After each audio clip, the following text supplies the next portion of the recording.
In today's weekly news video, we've got something pretty dodgy coming out of the newly released Basketball Prism, some Photoshop happening there. Very disappointing to see, to be honest. We've got some stuff happening from Sports Card Radio that I think you all should be aware of. I've got some things to update on regarding PSA's $18 service that I didn't touch on in my previous video that I think you all will want to hear.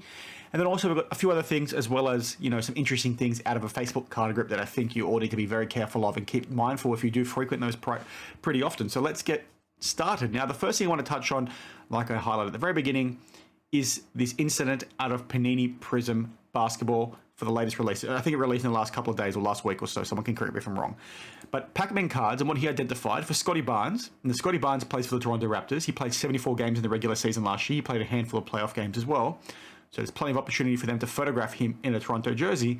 What Scotty realized is that what Pac-Man realized they did for Scotty was that they took photos of him in his high school uniform and photoshopped the Raptors uniform on there and put it in the release of Prism, which is like absolutely shocking, right? Yes, Prism is not up there with NT, but at the end of the day, it's one of the more popular sets. It's the affordable set, essentially, if you know what I'm trying to say. Like, it's the set you want to try and get into for the cards that are expensive. You guys know that. I don't need to explain it to you. It's not affordable because everything is not affordable these days, but you get what I'm trying to say. So the fact that they did this in a top line product, in a feature product for them as a business is, in my opinion, pretty disappointing. I don't understand why this happened. It's not like, they rushed to get Prism out and it occurred at the end of the season, right? Golden State Warriors had already won the competition when this was released. So why don't they have a photo of him in his jersey? I understand, maybe some of these images were established, earlier on in the year and it took them this long to print it for whatever reason, but it's just pretty disappointing to see. So like, not only do you now not have game-worn jerseys or even player-used jerseys or player-worn jerseys or event-worn jerseys, you don't have those anymore. You've got so many plethora of sticker autos these days. You've also now got photos of players that aren't in the actual jersey. It's photoshopped. It's like, come on, guys. How many more things are you going to start, creeping away from? Yes, it's not a big deal at the end of the day, right? Who cares? It's a Photoshop. Like, who cares, right? It's just a piece of card. Well, doesn't have any memorability. Doesn't have his auto. Some will, but you get the point. It's like, where's the next cut? Where's the next set of cutting corners that Panini's going to do? And it's one of those things as well where it probably would have been more difficult for them to Photoshop it than get a photo of him in a jersey. Like, I don't get that unless there's something to do with the cost of the rights to purchase the image. Maybe that's got something to do with it. Who knows? If you know, please let me know down in the comments below. Maybe this has happened for some other players. It's a bit dumb in the grand scheme of things, but this is just another notch in Panini's belt of not really giving a crap, right? Like, it's just more and more things just keep happening. They keep disappointing us. They find new ways to disappoint us. So it is what it is. Now, to go back to disappointment, one mistake here that PSA has made with Antonio McDyess, I think is how you pronounce his name, they spelled his name wrong.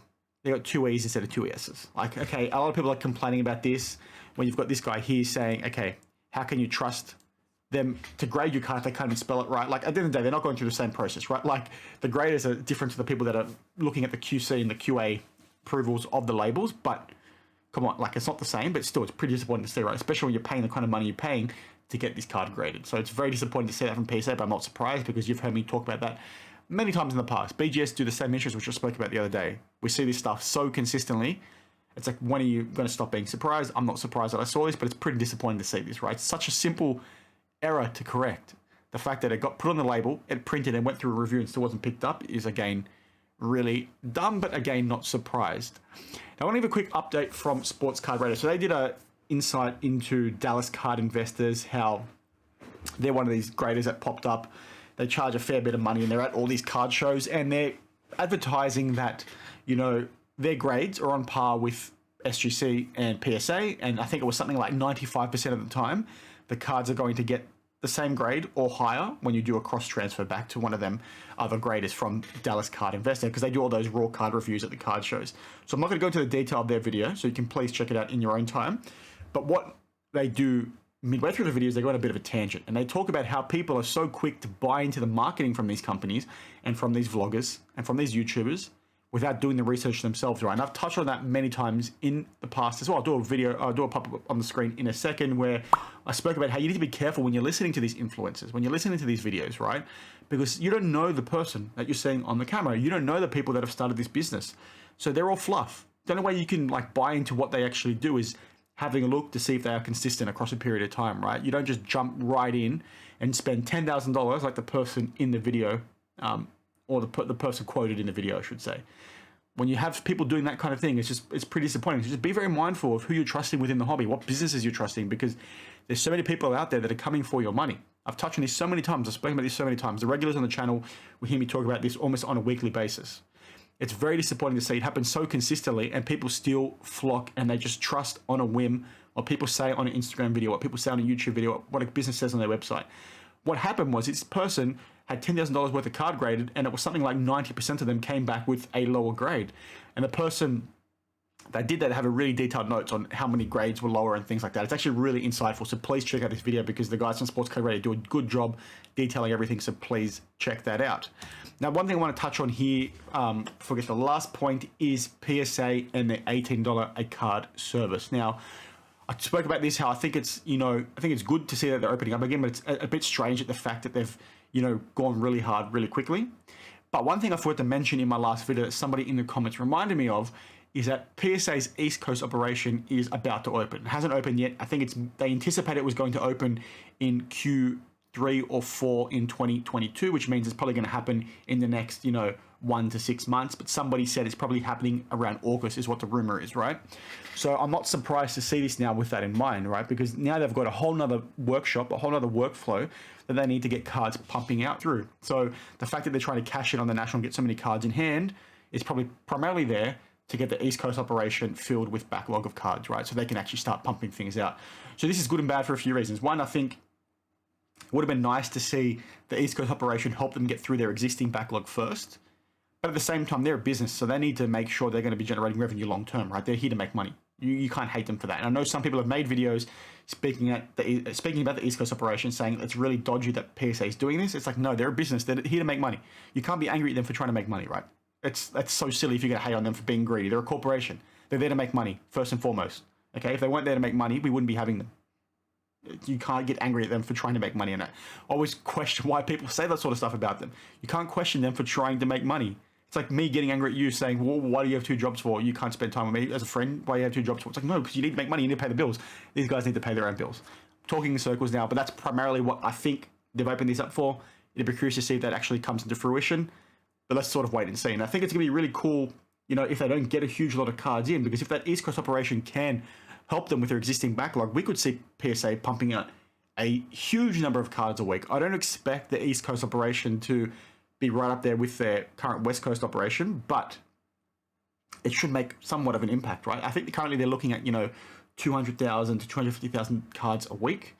If the East Coast operation can do maybe half of that, that's a lot more cards that PSA can pump out, and that's really good for the hobby long term, because that means, they are pumping through more cards. And number 2, it probably means that BGS, SGC, CSG, or the CCG group, I should say, going to have to uplift their game, because PSA is not stopping. PSA is not staying idle, right? They're trying to implement and improve. Yes, they are still making lots of issues, and I'm far from a PSA lover, but you guys get the point of what I'm trying to say. Now, the last thing I want to touch on was something very interesting that happened recently here in Australia with a Facebook card group. So I'm sure there's many of these for the guys in the States as well, that, you go into these card groups, people sell cards for cheap. They'll do auctions and things like that. They'll do razzes where you'll, have raffles to win a card. It's really good because you get really affordable things. But what unfortunately happened, as you can see here, NBA Card Collectors Down Under, what happened was that the admin sold the group to a person in the US.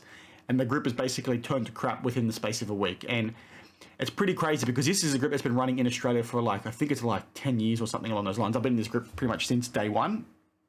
And it's really good. I've won so many cards in this group, and I've absolutely loved it.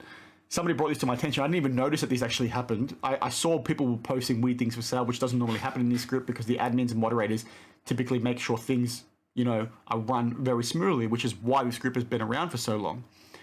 But what has actually happened lately, people are just taking the piss with everything they're doing. And what you need to be careful of, and the reason why I want to flag this to you all, is because in this instance, it was done, very transparently. It was mentioned in the group that the person had sold it, which is why everything blew up and turned to crap. But what you need to be careful of, if this happens in the back end, okay, and you weren't aware that this sort of happened, and then you're used to buying cards and making deals on this sort of page, without the existing moderator, you're not going to know, if the person they've sold it to is maybe a bit of a scumbag or not a good person, okay, or maybe not as stringent in how they're monitoring the group, you have this belief that the group is still run really well and it's very trustworthy. It gets sold on to these additional people. You don't know that, and then you buy a card and you get burned because the person, you bought it from was a scammer, as an example, and it fell through the cracks that the old moderator would have picked up, but the new moderator didn't. So that's why you need to be very careful with these kinds of groups. Just keep that stuff front of mind, right? Because That's how you can get caught out. Yes, that's something that would maybe not last very long, because if you that stuff started to happen pretty frequently, you know, people would leave the group like it's happening in this instance. I think a few thousand people have already left because I think this group was much bigger in the past.